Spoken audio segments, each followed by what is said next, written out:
కన్యా రాశి వారికి ఈ వారం రోజుల కాలాన్ని గనక గ్రహస్థితులని పరిశీలన చేసినట్టయితే రెండు గ్రహాల యొక్క అనుకూలత కనిపిస్తూ ఉన్నది. అయితే ఈ వారం వీరు చాలా కష్టపడాల్సిన పరిస్థితే ఉంది.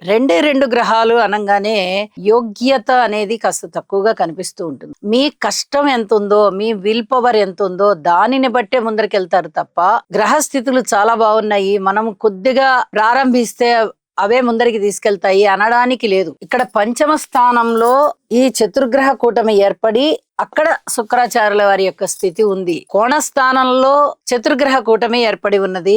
ఈ కోణ స్థానంలో ఈ చతుర్గ్రహ కూటమి అనేది మంచిదే, కానీ కుజుని యొక్క ఉచ్ఛ ఉంది అక్కడ, రవిత గారితో కలిసి ఉన్నారు అక్కడ. ఇది కొంచెం ఇబ్బంది పెడుతూ ఉంటుంది. కాబట్టి మిత్రక్షేత్రము కూడా కాదు కన్యారాశికి. కాబట్టి కొన్ని రకాలైనటువంటి జాగ్రత్తలు తీసుకోవాల్సిన పరిస్థితి ఉంది. ప్రేమ వ్యవహారాలలో కొంచెం జాగ్రత్తగా ఉండండి.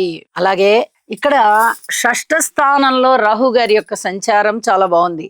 అయితే ఇదొక్కటే చాలా ఎక్కువ గట్టిగా పవర్ ఉన్నట్టుగా లెక్క. కాబట్టి మీరు ఎక్కువగా కష్టపడాల్సిన పరిస్థితి, శారీరక శ్రమ ఎక్కువగా ఉంటుంది, మానసికమైనటువంటి ఆలోచనలు ఎక్కువగా ఉంటాయి, కొంచెం అనారోగ్య పరిస్థితులు కనిపించడానికి అవకాశం ఉంటుంది.